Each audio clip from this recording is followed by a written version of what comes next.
네, 그 배드민턴 협회 김택규 회장님 몇 가지 질문 드리겠습니다. 아까 페이백에 대해서 보는 후원 물품을 받으셨다고 했는데 페이백과 후원 물품 차이가 뭡니까? 본인이 생각하시는. 제가 볼 땐 페이백은 금전이 섞여 있는 거로 보고요. 후원 물품은 배드민턴 용품이라고 봅니다.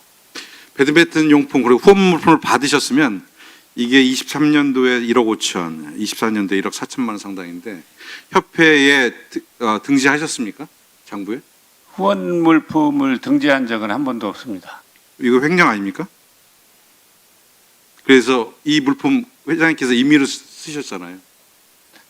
그런 게 아니고요. 후원 물품을 등재한 적이 없다는 것은 협회에서 후원 물품에 대한 등재를 한 적이 한 번도 없다는 말씀입니다.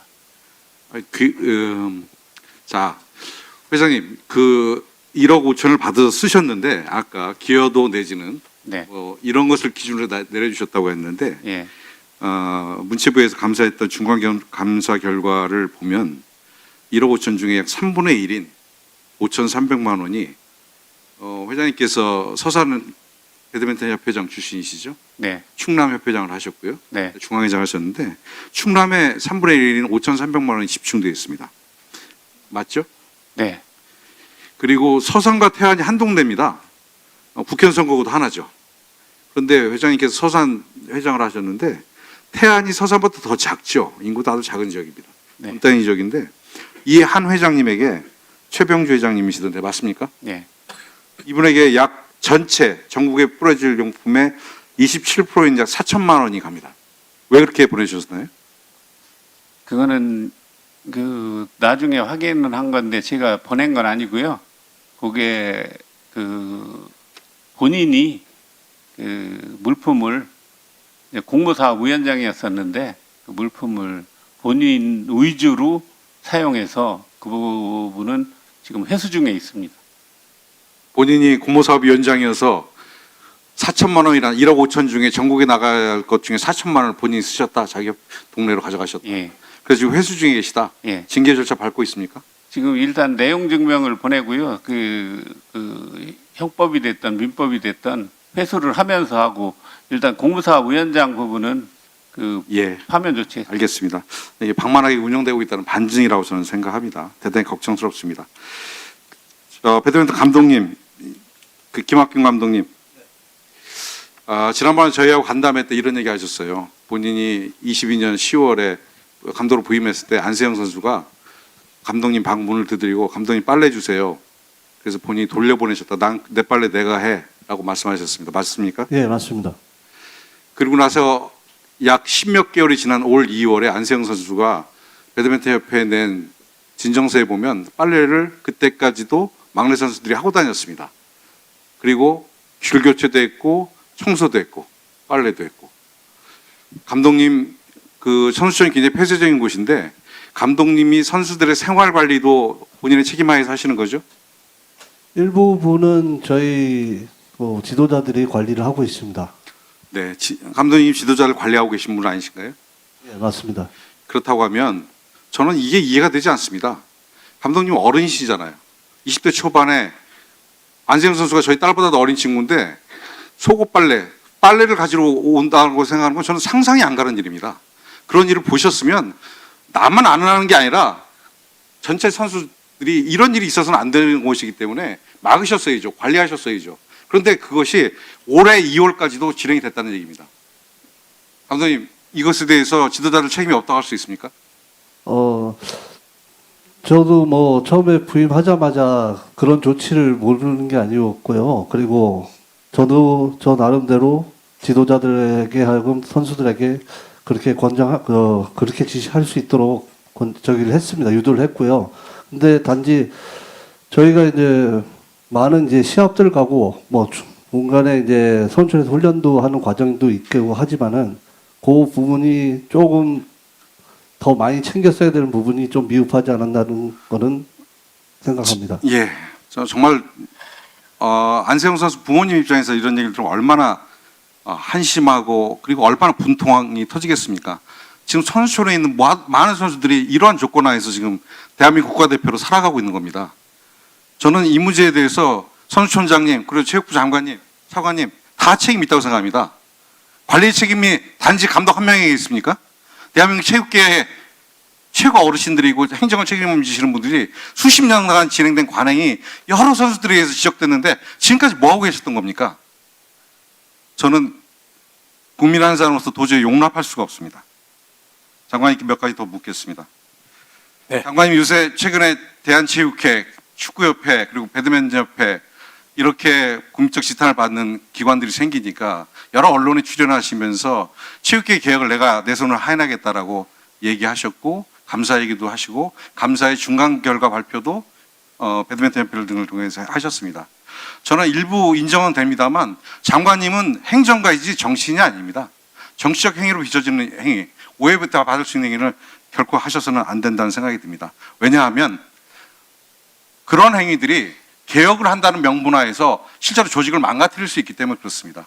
아까 사과하셨던 그 체육회가 정치화돼 있고 괴물이 됐다라고 얘기하시는 발언도 대단히 신중하셨어야 되는데 그렇지 못했다는 게 대단히 안타깝습니다. 체육계의 비리는 단순히 이권에 대한 비리뿐만 아니라 인권에 대한 문제들이 굉장히 많이 발생하고 있습니다. 인권 문제는 잘못 건드리면 2차 가해로 이어질 수 있습니다. 대한체육회는 명심하시고 2차 가해가 발생할 수 있는 일체의 중간계 조사 발표는 신중하게 진행해 주셔야 된다. 저는 이렇게 생각합니다. 알겠습니다. 네. 마지막으로 축구협회 말씀드립니다. 정혜성 위원장님 어려운 발걸음 해주셨는데 저는 아무리 봐도 정혜성 위원장님이 10차까지 정강일 회의를 했던 모든 기록들을 보면 정혜성 위원장님께서 굉장히 현명한 판단을 해주셨다고 생각합니다. 그런데 회장님께서 어떤 결과인지 모르지만 홍명보 감독을 6월 30일까지 본인은 할 의사도 없었고 심지어 인터뷰를 보면 축구협회를 비판하는 얘기도 합니다. 내 처지가 이런데 이 처지를 무시하고 이렇게 한 나쁜 사람들이다 라는 표현까지, 정확한 표현은 아닙니다만 축구협회에 대해서 비판적 언사들을 합니다. 홍명보 감독께서. 그런데 불과 일주일 사이 입장이 바뀌시는 거죠. 관련해서 정혜성 위원장님께서는 1차로 홍명보 감독을 추천했다는 것 저는 신뢰하지 않습니다. 아까 위원장님 그렇게 말씀 주셨는데 저는 위원장님께서 모든 걸 짊어지고 가려고 하는 그 모습처럼 보여져서 대단히 안타깝다는 말씀을 좀 드립니다. 오늘은 말씀 못 하시겠지만 어느 공간에서라도 어느 시간 이후에라도 위원장님께서 진실을 말씀해 주셔야 된다. 그 이후에 이 사단이 난 겁니다. 위원장님께서도 축구계 원로로서 대선배로서 그런 책임감 가지셔야 된다고 생각이 됩니다. 뒤에 계신 박문성 의원께 마지막 질문 드리겠습니다. 대단히 안타깝습니다. 축구협회 지도부 회장님 그리고 홍명 감독님, 이임생 기술이사님 전혀 본인들의 잘못이 없다. 절차적으로 완벽했다라고 얘기하시는데 저는 죄송합니다. 1분만 마지막 쓰겠습니다.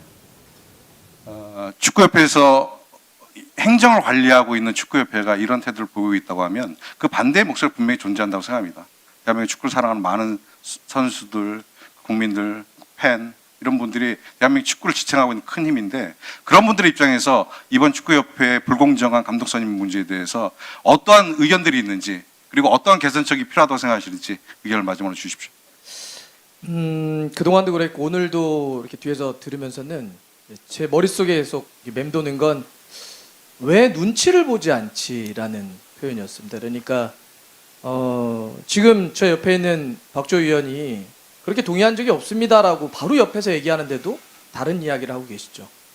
완전히 동떨어진 이야기들을 많이 하고 계시는데 왜 눈치를 보지 않을까 이렇게 생각을 하면서 두 가지를 정도 생각을 해봤습니다. 첫 번째는 정몽규 회장과 홍명보 감독은 저희랑 살아온 궤적이 좀 다른 것 같으세요. 확실히 우리 일반적인 사람들이 살았던 삶의 궤적과 다른 삶을 사신 것 같습니다. 대기업의 가문의 자제로 태어나셨고 어렸을 때부터 최고의 엘리트로 살아오셨습니다. 우리 일반적으로 살아가는 사람들의 생각과는 다른 삶을 살아왔기 때문에 다른 생각을 하고 있구나. 그래서 우리들의 눈치를 보지 않는구나.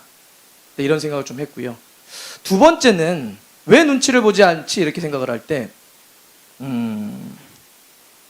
밖에 있는 사람들은 축구협회에 구체적으로 개입할 수가 없습니다. 공간을 허락하지 않죠. 즉 예를 들면 인사권 같은 데 전혀 우리는 개입할 수 없습니다. 아무리 국민들이 팬들이 경기장에서 정몽규 아웃, 홍명보 아웃을 외쳐도 협회 입장에서 이런 거죠. 그래서 어떻게 할 건데? 우리는 팬들은 국민들은 선거를 통해서 축구협회장을 뽑을 수 있는 선거인단에 들어갈 수가 없습니다. 예전 표현대로 하면 체육관 선거를 하는 거죠. 내 편 사람들만 체육관에 모아놓고 하면 되기 때문에 일반적인 팬들과 국민들의 눈치를 보지 않아도 됩니다. 또 하나 눈치를 보지 않는 건 왜 국민들이 선출한 국회의원님들의 눈치도 보지 않죠. 왜냐하면 그렇게 나한테 자꾸 인사권에 개입하면 피파가 월드컵 못 나오게 할 거야 라고 하는 겁박을 주죠. 그러면 팬들의 눈치도 보지 않고 국민들이 선출한 국회의원분들의 눈치도 보지 않으면 어디 눈치를 보겠다는 겁니까? 그러니까 이렇게 눈치를 보지 않기 때문에 이 많은 문제들이 문제라고 느끼질 않는 거예요. 우리랑 다른 삶을 살고 있는 거죠. 저는 이 구조와 이 닫혀져 있는 이 조직을 전 열어야 된다고 생각합니다. 위원장으로서 우리 정몽규 회장님께 말씀을 드려보겠습니다.